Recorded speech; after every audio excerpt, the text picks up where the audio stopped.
Good afternoon, sir. I am Miss Criminology Intern Villaruel. This is my video discussion about criminal procedure from Rule 110 to Rule 126. So, Rule 110, the prosecution of offenses, institution of criminal action, the process of initiating a criminal action on whether a preliminary investigation is required. So offenses requiring a PI or preliminary investigation if the offense or case prescribed by law at least 6 years and 2 months and 1 day, and complaint must be filed with the office of the prosecutor. So, complaint and information. Complaint is a sworn written statement charging a person with an offense subscribed by the offended party, any peace officer and other public officer. And the information is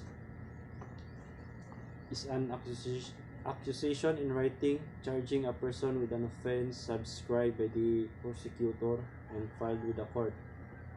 For a complaint or information to be sufficient,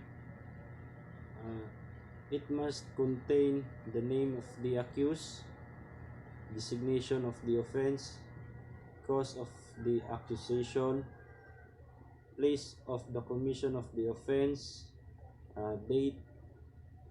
date of commission of the offense, and the name of the offended party.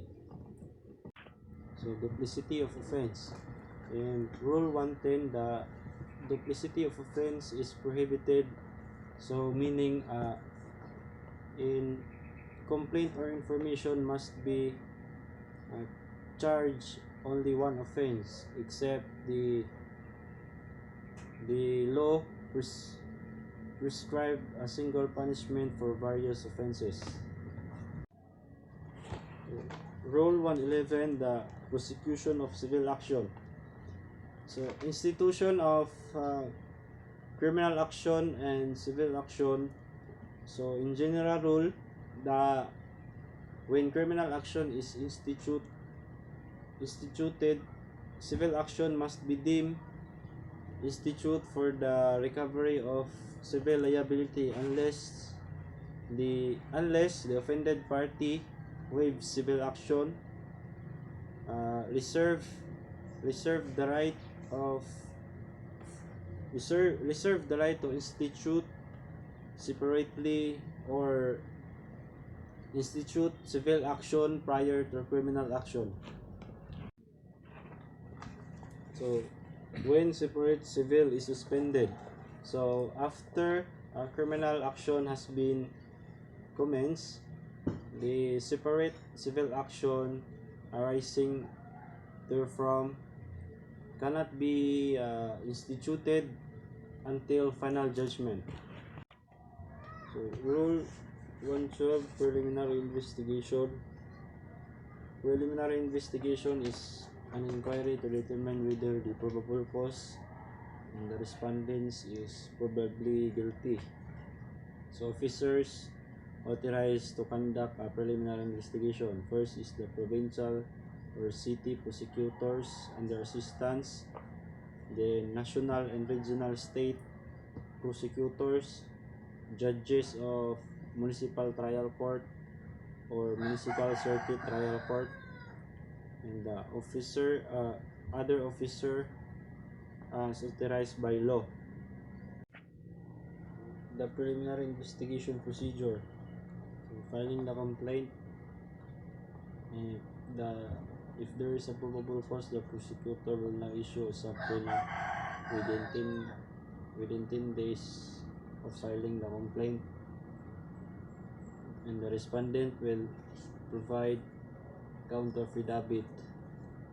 And if the respondent cannot provide a counter affidavit, the investigating officer will resolve the complaint based on the evidence presented by the complainant. And then the investigating officer may set a hearing if there is a facts and issues to be clarified from a party of witness. Then within 10 days after the investigation, then the investigating officer shall determine whether or not there is a sufficient ground to hold the respondent for trial. So Rule 113, arrest. Arrest defines taking a person into custody that he may be bound to answer the commission of an offense. So how arrest is made? An arrest is made is actual restraint or by the person's submissions into custody, and no unnecessary force should be used. Duty of arresting officer. So the arresting officer must deliver the accused to the nearest police station or jail without unnecessary delay. So execution of the warrant of arrest must be executed within 10 days of receipt. Arrest without a warrant. So arrest without a warrant, first is the in flagrante delicto or caught in the act, and then personal knowledge or hot pursuit, and escapee prisoner.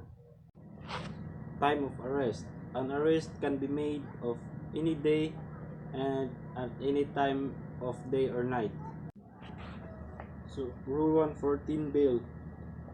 Bail is security given to a guaranteed person appearances in court upon the release from the custody. So the purpose of bail is to intended to ensure the accused appearances at trial to prevent their flight from justice, and bail, a matter of right, is a fundamental right except in cases of capital offenses punishable by reclusion perpetua, life imprisonment and death penalty, or offenses where the evidence of guilt is strong. So bail when discretionary. If the case is not punishable by LDR or life imprisonment, death penalty, and reclusion perpetua, the admission to bail is discretionary. So Rule 115, rights of the accused. In this rule, enumerate the right of a person accused of an offense, which are both constitutional and statutory, except for the right to appeal, which is purely statutory. So Section 1, the rights of the accused at the trial.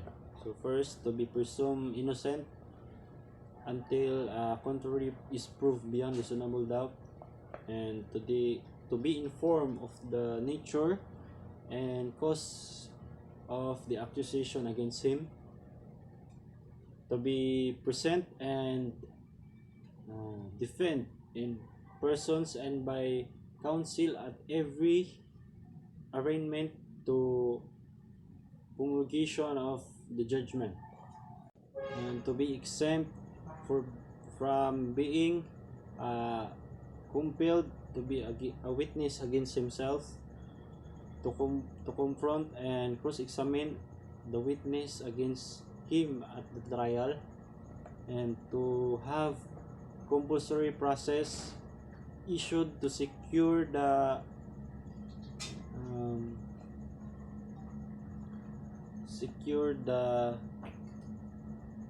attendance of witnesses, and production of um, other evidence in his behalf, and to have a speedy in speedy speedy impartial and public trial. And last is to appeal all cases allowed in the manner or prescribed by law. So Rule 116, Arraignment and Plea. So in this rule governs the formal reading the charges against the accused and their opportunity to enter a plea. It ensures that the accused understands the nature of the accusation and can make a informed decision about how to proceed. So arraignment is the accused is formally brought before the court and to be informed of the charges against him. The court reads the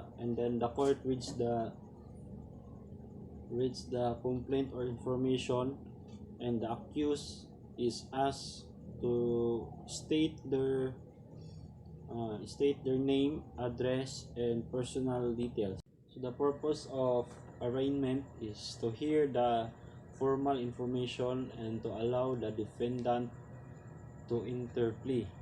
So plea refers to the defendant's answer in a criminal charge, whether guilty or not guilty. If the defendant is guilty, that means the accused admits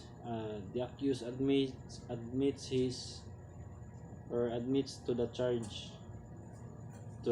charges. If the defendant is not guilty, this means the accused denies the charges and will proceed to trial. If no plea, if the accused or wala ning plea,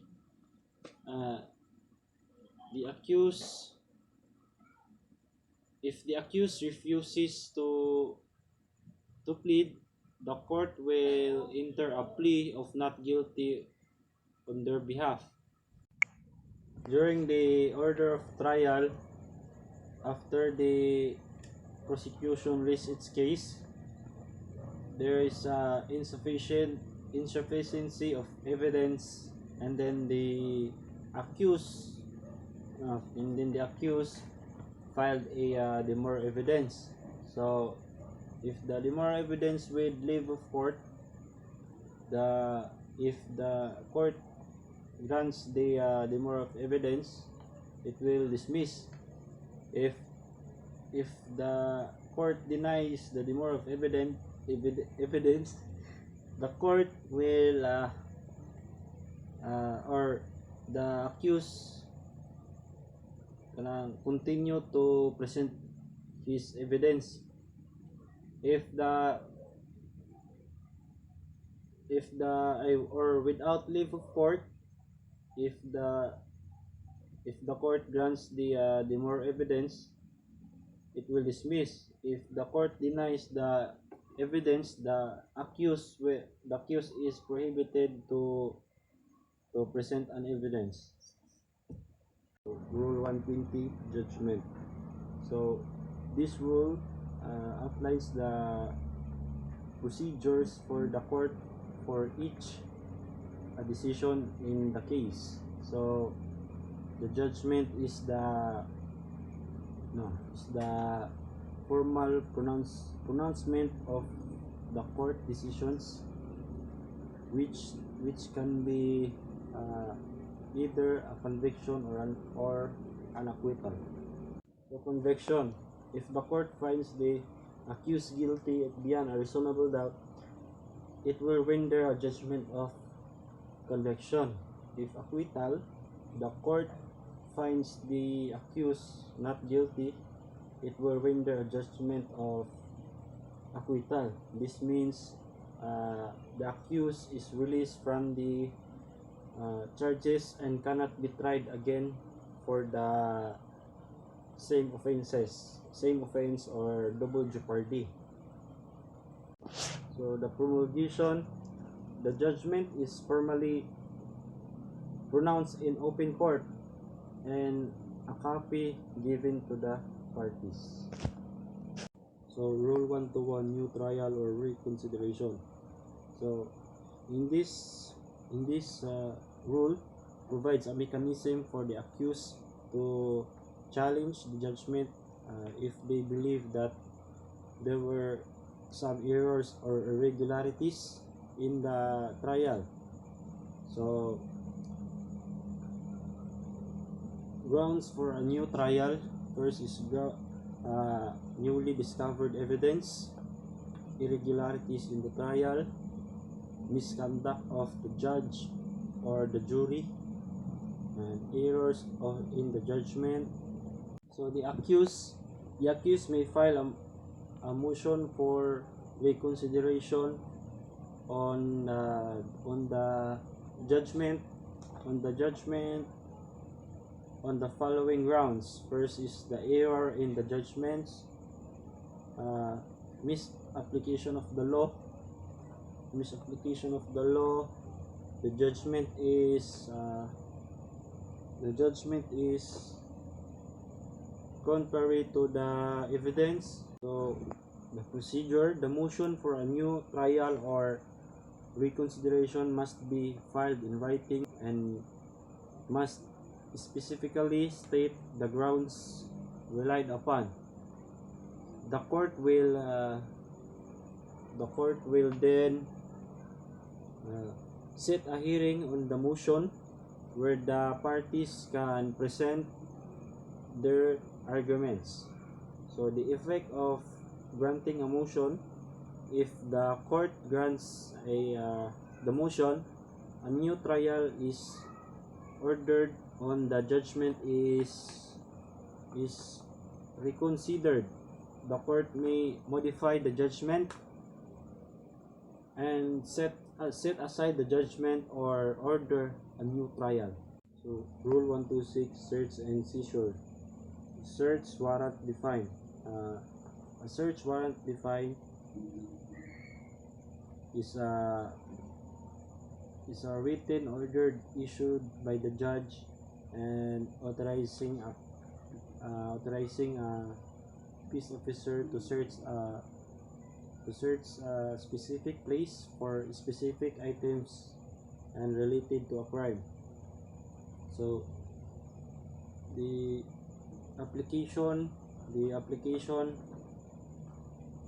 an application for a search warrant must be filed with the court having a jurisdiction over the area where the crime was committed. So the probable cause, a search warrant can only be issued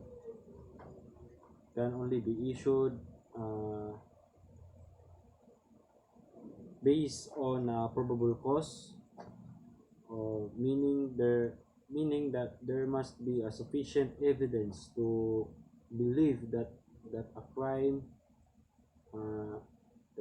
has been committed, and that the evidence is located at the place to be searched.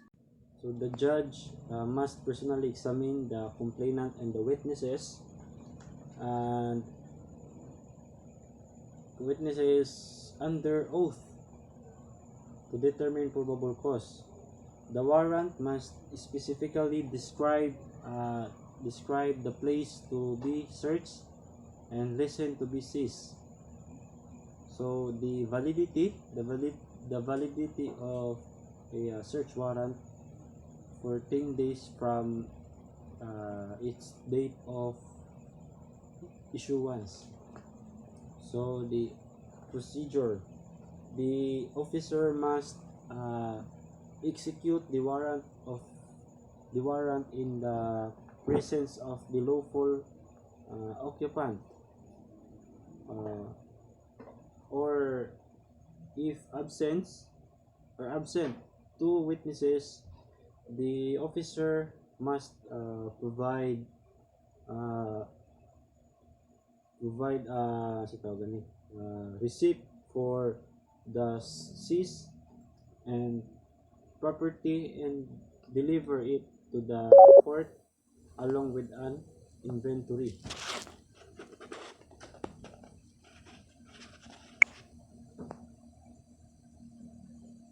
So search and incident to lawful arrest, a person lawfully arrested so can be searched for a weapon or evidence without a warrant. So Rule 117, motion to quash. Motion to quash is a special pleading filed by the accused. So time to move to quash at any time before entering his plea. So motion to quash has nine grounds. So first, that the offense is charged do not constitute an offense. For example,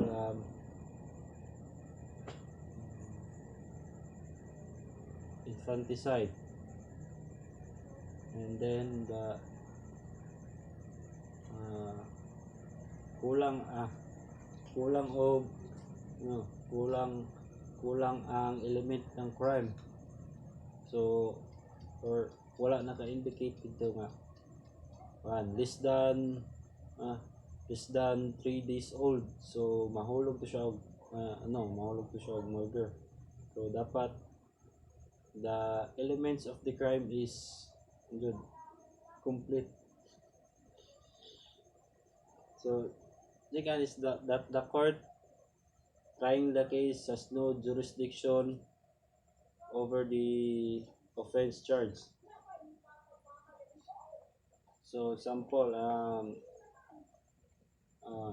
rape case and then filed in the MTC. So you can pwede ka makafile o motion to quash kay dapat rape case is filed in the RTC because rape is is 6 years above. Then the court trying the case has no jurisdiction over the persons of the accused, and then that the officer who filed an information has no authority to do so, and then for example that the officer who filed the information had no authority to do so. Ang nag-file sa information is ang chief of police. So dapat ang mag-file din sa information is prosecutor, yung dapat dili ang chief of police. And that it does not constitute that is not conform substantially in a prescribed form, or hindi niya sinusunod yung format ng information. So pwede ka din file ng motion to quash. And then that more than one offense is charged except when the single punishment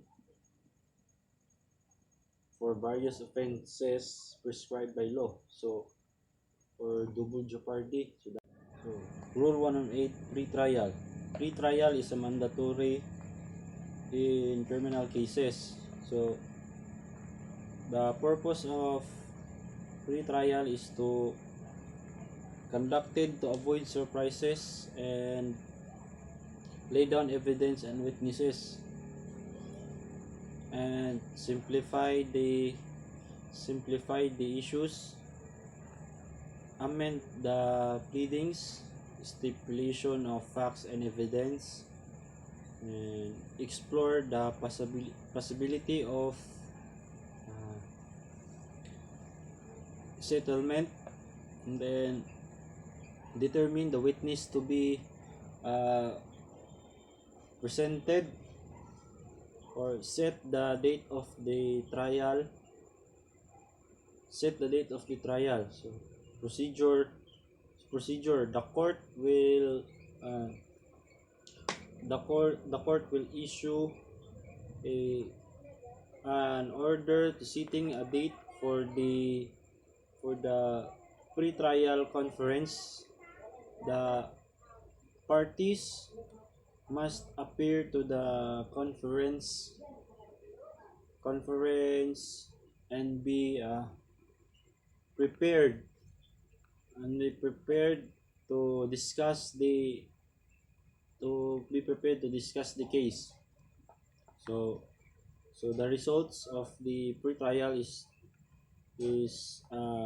settlement of the case, or a simplification of the issues, and then reduction in the time and expense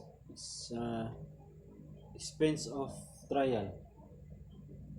So Rule 119, trial. This rule governs the actual presentation of evidence and arguments in court.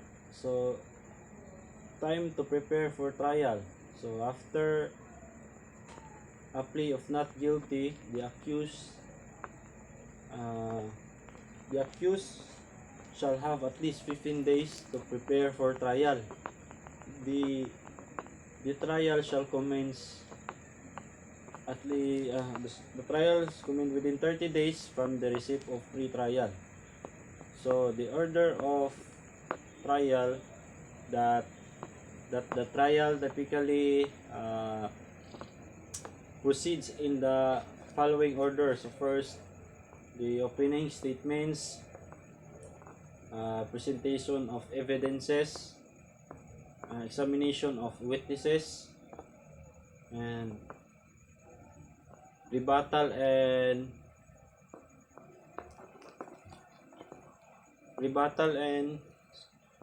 surrebuttal, and then closing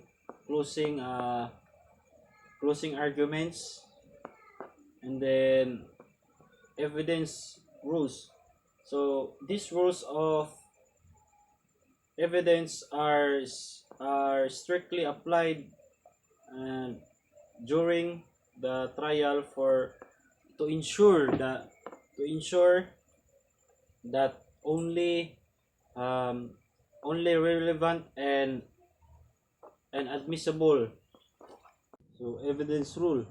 The rules of evidence are strictly applied during the trial to ensure that the only relevant and admissible evidence is considered in the court. So the judge's rule. The judge presides over the trial. Rules and objections,